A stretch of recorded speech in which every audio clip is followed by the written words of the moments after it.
Seorang wanita bernama Ami Fitria menggegerkan ranah media sosial karena mengunggah pengalaman paling buruk dalam hidupnya.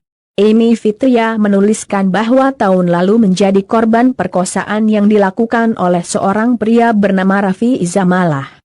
Raffi Izamalah, kata Ami, tinggal di perkampungan belakang Permata Bintaro Sektor 9, Tangerang, Jawa Barat. Pada unggahan yang terbaca pilu sekaligus mengayak emosi setiap wanita, Ami menceritakan dia sama sekali tidak mengenal Raffi sebelumnya.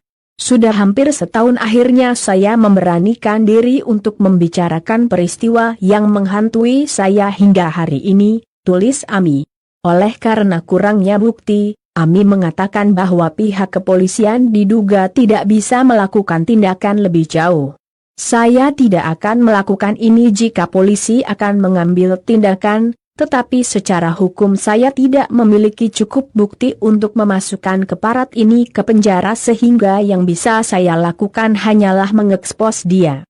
Gambar di atas berasal dari rekaman CCTV dan semua data terkonfirmasi yang telah saya kumpulkan tentang dia. Tanpa basa-basi, ini ceritaku, bebernya.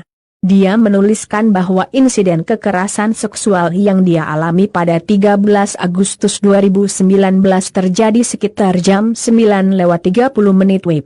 Tiba-tiba, dia terbangun karena tampaknya seseorang dengan sengaja membangunkannya dari tidur.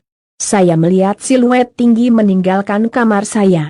Saya, yang tidak sadar dan tidak cukup tidur segera berpikir itu adalah Head Osama bin Laden.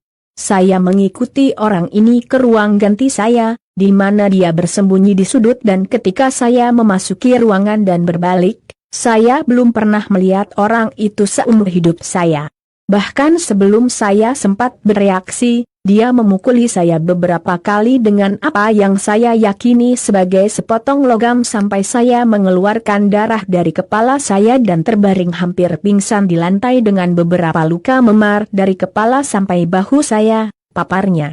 Raffi bermodal sebuah pisau melumpuhkan Ami untuk melakukan aksi biadabnya. Ini yang ketakutan memohon pada Raffi agar tidak membunuhnya. Raffi terus berteriak memintanya untuk diam. Apa yang bisa saya lakukan? Saya tidak punya senjata, tidak ada pertahanan diri dan saya hampir tidak bisa bangun dari darah yang hilang. Setelah selesai dia meninggalkan kamar saya, mengancam saya untuk tetap di dalam.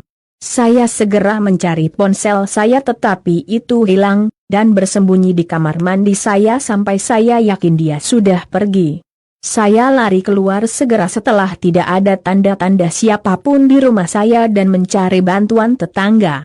Pada hari yang sama saya dikirim ke rumah sakit untuk diperiksa untuk laporan polisi, dan mengajukan laporan ke polisi, urainya.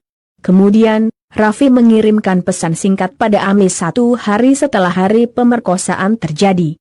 Maaf banget ya. Gue gak bermaksud buat nyakitin lu kok, gue cuma mau having sex udah itu aja, tulis Raffi.